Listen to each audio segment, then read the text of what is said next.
আমার সব বন্ধুদের স্বামীরা ওদের কত দামি দামি গিফট দেয়, আর তুমি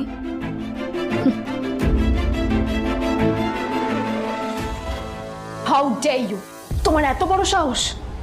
হ্যাঁ, তোমাকে কে অধিকার দেয় বলো তো যে তুমি আমারই অফিসে দাঁড়িয়ে আমাকে এতগুলো উল্টোপাল্টা কথা তুমি শোনালে?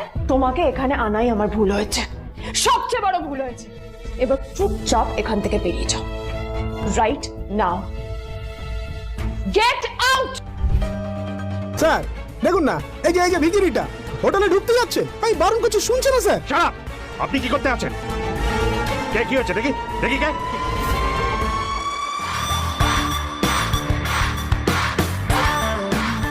নীল স্যার, আপনি?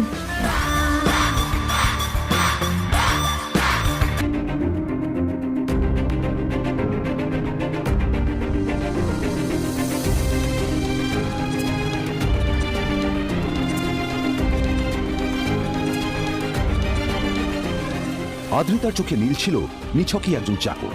সে সারাদিন আদ্রিতার ভাই ফরমাস খেটেও ওকে সন্তুষ্ট করতে পারত না।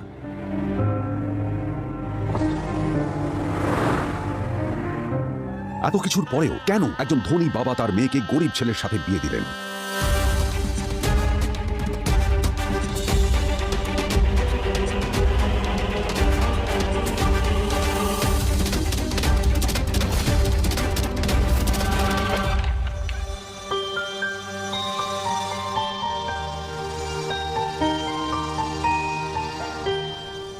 এবং তারপরে সেই মেয়েটি তার গরিব স্বামীর কাছ থেকে নতুন বছরে এমন একটা গিফট পেয়েছিল যে তার চক্ষু স্থির হওয়ার জোগাড় হয়েছিল। আর ওর স্বামী সম্পর্কে সত্যিটা জানার পর তো ও প্রায় অজ্ঞান হয়ে গিয়েছিল।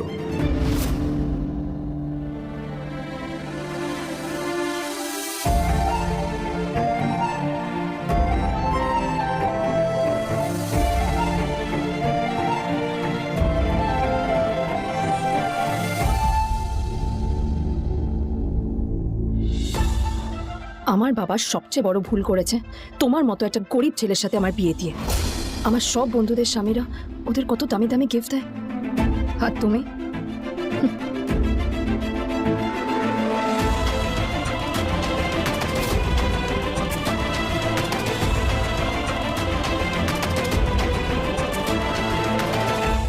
আদ্রিতা তার বাবার কথায় নীলকে বিয়ে তো করেছিল, কিন্তু ও শর্ত দিয়েছিল যেন বাড়ির বাইরের কেউ না জানতে পারে যে নীল ওর স্বামী। নীল ওই বাড়িতে ঘর জামাইয়ের মতো থাকলেও ও যেন ওখানে একজন চাকর ছিল। সবাই ওকে অপমান করত। ওই বাড়িতে না ও ঠিকমতো খাবার পেত, আর না ওর কোনো আলাদা ঘর ছিল। কখনো কার্পেটের উপর ঘুমতো, তো কখনো আবার পোষা কুকুরের ঘরের পাশে নীলকে ঘুমোতে হতো। হাত খরচ মেটাতে ও এক জায়গায় ওয়েটারের কাজও করত। আদ্রিতা তার বন্ধুদের বলেছিল যে আদ্রিতা বিদেশে বিয়ে করেছে আর তার স্বামী লন্ডনের একজন খুব বড় বিজনেসম্যান। কিন্তু যখন আদ্রিতার বন্ধুরা ওকে ওদের স্বামীদের দেওয়া দামি দামি গিফটগুলো দেখাতো, তখন লজ্জায় ওর ভিতরটা পুড়ে ছাই হয়ে যেত।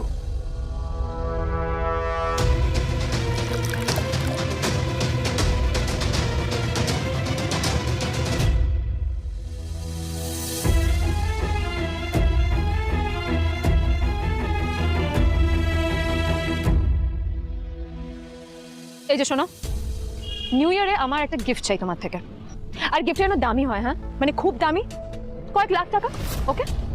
কয়েক লাখ টাকা? কিন্তু অদ্রিতা, এত টাকা আমি একসাথে কখনো দেখিনি। তোমাকে এত দামি গিফট আমি কি করে দেবো? এটা তো তোমার বিয়ে করার আগে ভাবা উচিত ছিল। একজন পুরুষ মানুষ হয়ে নিজের স্ত্রীর এইটুকু ইচ্ছা তুমি পূরণ করতে পারবে না? স্ত্রীর এই কথাগুলো নীলকে আহত করে। নিঃশব্দে ওখান থেকে চলে যায় নীল।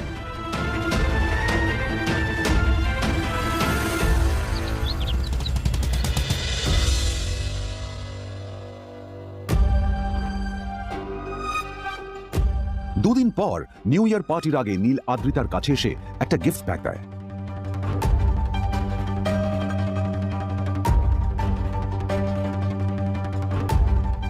আদ্রিতা মুখ বেজার করে বাক্সটা খুলল, তবে তারপর বাক্সের ভেতরে গিফটটা দেখতেই ও চমকে গেল।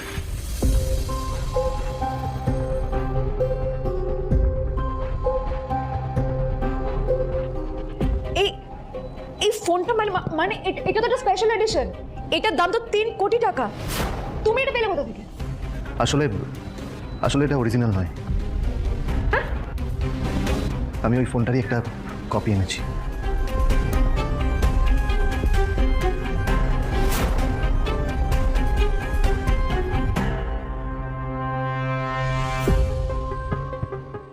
কিন্তু আদ্রিতার নীলের কথা একটু সন্দেহ হয়, কারণ ফোনটা দেখে একেবারেই আসল বলেই মনে হচ্ছিল। পরের দিনই আদ্রিতা ওই কোম্পানির শোরুমে গেল। এই ফোনটা একটু দেখুন না প্লিজ। ওয়াও, আচ্ছা ম্যাম, আপনি কি মিস্টার রয় চৌধুরীর বন্ধু? কে মিস্টার রয় চৌধুরী? ও আপনি কি ওই রয় চৌধুরী গ্রুপ অফ ইন্ডাস্ট্রিজের মালিকের কথা বলছেন? হ্যাঁ। না না, আমি ওনাকে চিনি না। আমি কেন, আমার মনে হয় কেউই ওনাকে চেনে না। বড় বড় মানুষেরাই ওনা দেখা পান না, আমিও কোনোদিন ওনাকে দেখিনি। কিন্তু সাডেনলি আপনি এই প্রশ্নটা করলেন কেন? অ্যাকচুয়ালি ম্যাম, আপনার হাতের এই ফোনটা আসলে এটা ফোনের স্পেশাল এডিশন। এই কাটিং, এই ডিজাইন, এই লোগো, এটা চাল করা ইজ নেক্সট টু ইম্পসিবল। আর গোটা ভারতে বিক্রি হওয়া এই ফোনের সেকেন্ড পিস এটা, যেটা মিস্টার রয় চৌধুরী কিনেছিলেন। সেজন্য জিজ্ঞেস করছি ম্যাম, আপনি এই ফোনটা কোথা থেকে পেলেন?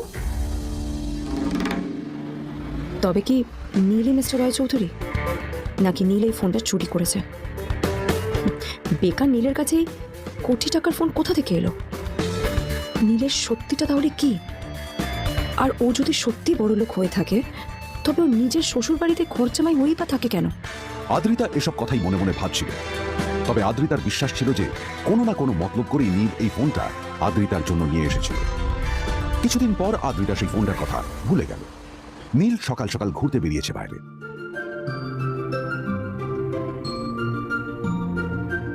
কটা বাজে রে? আমার খুব লেট হয়ে গেছে বুঝলি। তোরা খেল, ঠিক আছে? তোরা খেল, আমি আসছি।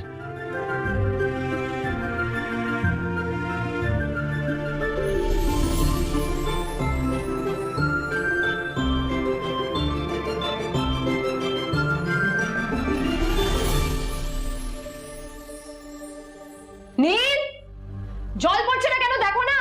নীল, নীল, নীল, নীল কোথায় গেল? নীল,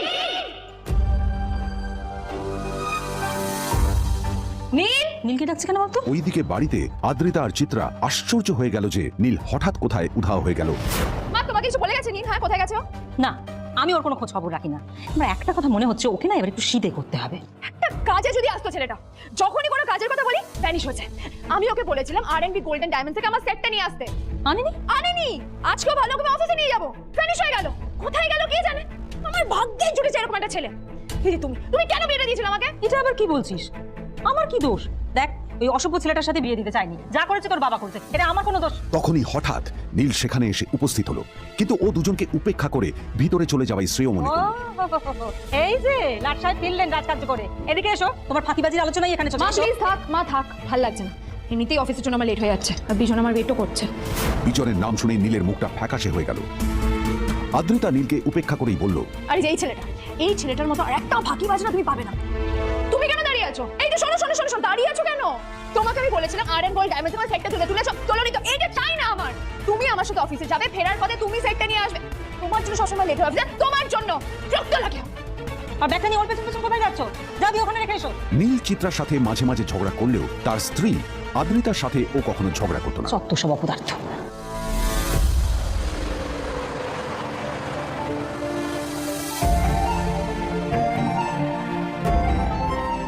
কিছুক্ষণের মধ্যেই তারা আদ্রিতার অফিসে পৌঁছে গেল।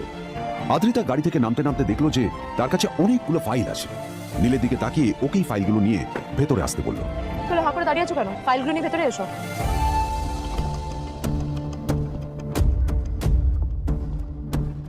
আদ্রিতা যখন ওর ক্যাবিনে পৌঁছলো, তখন দেখলো সেখানে আগে থেকেই ওর বন্ধু এবং বিজনেস পার্টনার বিজন বসে ওর জন্য অপেক্ষা করছে।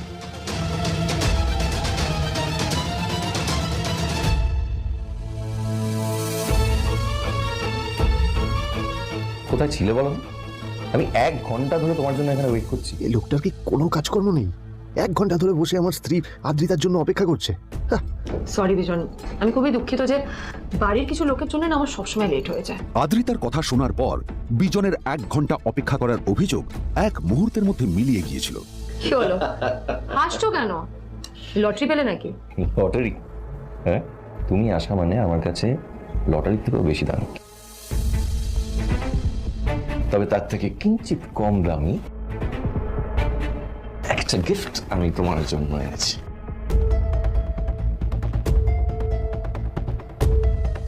This is a rare diamond necklace for you. এটা আমার জন্য সত্যি? এই শহরে এটা খুঁজে পাওয়া খুব বিরল। Just like you. Like it? Thank you, You're welcome. Thank you for this. আসি তাহলে এখন।